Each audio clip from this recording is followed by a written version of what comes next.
الفرنسي المشهور باسم الذبابة هرب من السجن بطريقة هوليودية. الانتربول صنفته الآن في النشرة الحمراء، أي أنه مطلوب في 195 دولة. الحكومة الفرنسية أيضا وضعت جائزة لمن يعثر عليه، وقد تم نشر أكثر من 450 من ضباط الشرطة وحتى الدرك للبحث عنه. لكن كيف بدأت القصة؟ محمد عمرة مجرم من أصول عربية مقيم في فرنسا من مواليد 10 مارس 1994، وتورط في برشا جرائم بما في ذلك الاختطاف وتهريب المخدرات، وكانت عنده صلة بعصابة السود الموجودة في مارسيليا. محمد الملقب بالذبابة نجم يهرب من الشرطة الفرنسوية بطريقة خبيثة برشا، وخلى وراه برشا علامات استفهام. والفيديو هذا باش يكون على محمد وكيفاش نجم يهرب من الشرطة الفرنسوية.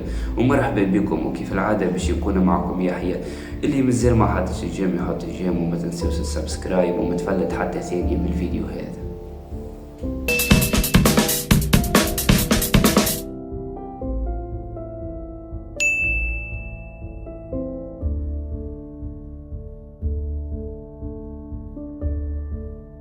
تولد محمد في 10 مارس عام 94 في روان، وتولد في بيئة مضطربة وباش ينخرط ويدخل في الأنشطة الإجرامية.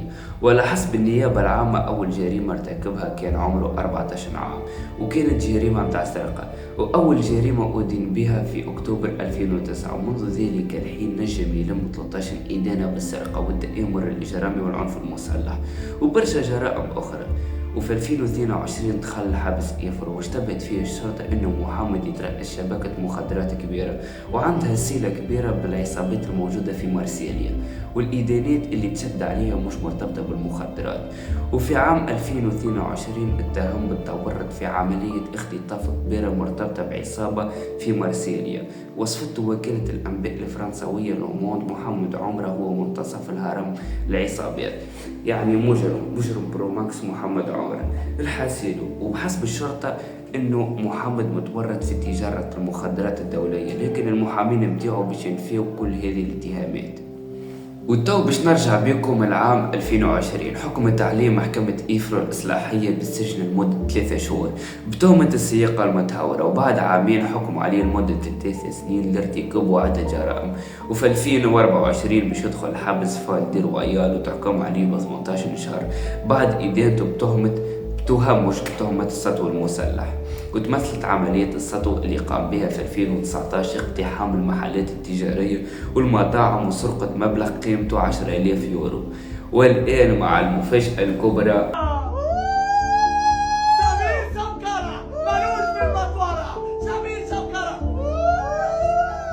باش نحكي لكم بالتفصيل كيفاش نجم يهرب من الشرطة الفرنسوية.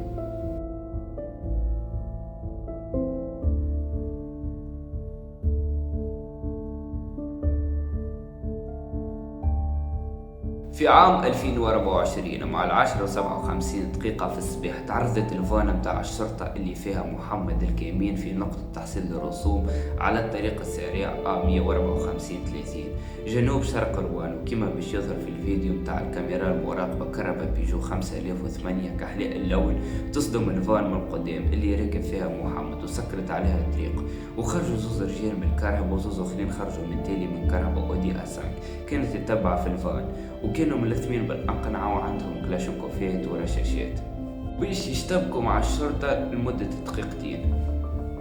وخرجوا محمد من الكهرباء متاع الشرطة وقتلوا زوز ضباط وتصاب 3، وباش يتوزع أكثر من 450 شرطي حول الإقليم اللي صارت فيه الاشتباك باش يشاركوا في عملية البحث على محمد. وحطوا برشا دوريات على طريق شمال غرب فرنسا، وحطوا احتمال كبير يكون محمد خرج جملة من فرنسا.